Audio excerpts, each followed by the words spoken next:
Gorber from thatshelf.com, and I'm here to talk about JOYLAND, one of the joys of this year's 2022 Canada International Film Festival. It's playing in the sidebar, the UCR sidebar, I guess. I don't know. It's all blending together. I can't even remember it anymore. But nonetheless, this is one of those films that's sort of on paper. You're like, how good can it be? The first film from Pakistan to ever play this festival, which is relatively remarkable. South Asian representation here isn't always so high, but there's certainly been some classes of Indian cinema that have played here. Some, there's films from Bhutan, there's films from Bangladesh that have played here. There's all kinds of, tons of Thai films, some Tamil films I believe have even played here before, but nothing actually from Pakistan. And as such, you're like, okay, well that's something a little bit special. And then you hear about the subject matter and you think, well, this is an LGBTQ story set in Pakistan, which is obviously a very socially conservative country, and has a history of certainly not treating those outside the, let's say, social norms of that country particularly well. And yet, in JOYLAND, you have something that just absolutely feels fearless. It's that. And I'm not sure it can be overstated quite what this film will mean to, frankly, millions of people.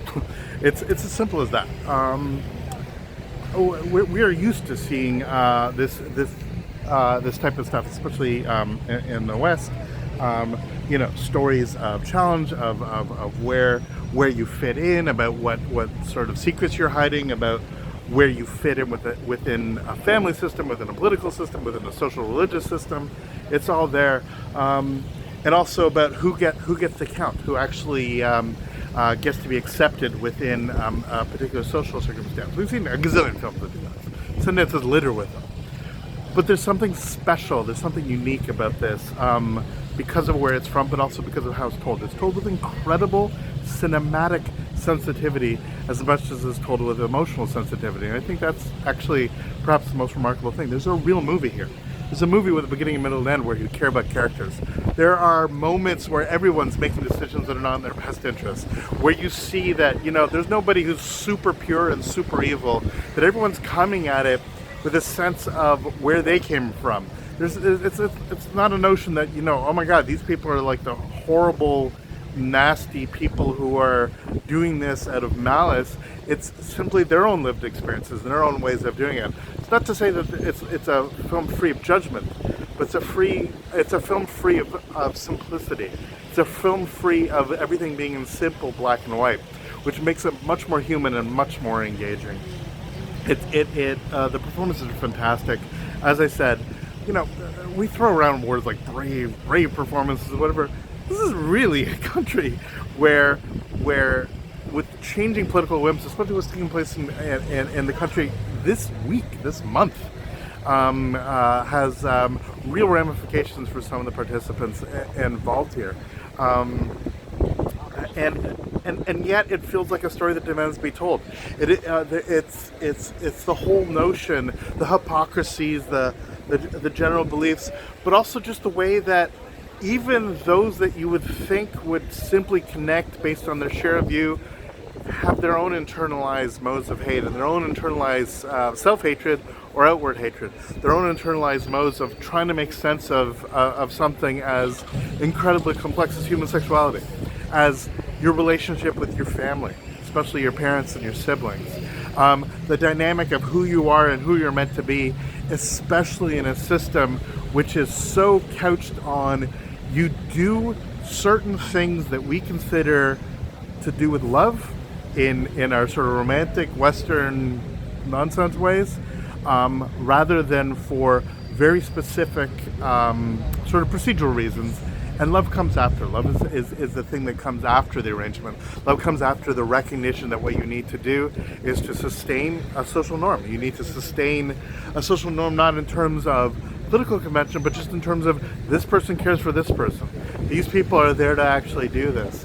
And it makes it much more complicated, much more than simply the, well, why are you not allowing me to do this? It is the, why would somebody feel so trapped in this system when they feel that they're completely not part of it? And that's what as I said, one of the joys of JOYLAND. It's every time this movie I thought would just fall into some sort of very standardized telling of this tale that I thought, you know, some of the grand secrets would remain secret for so long.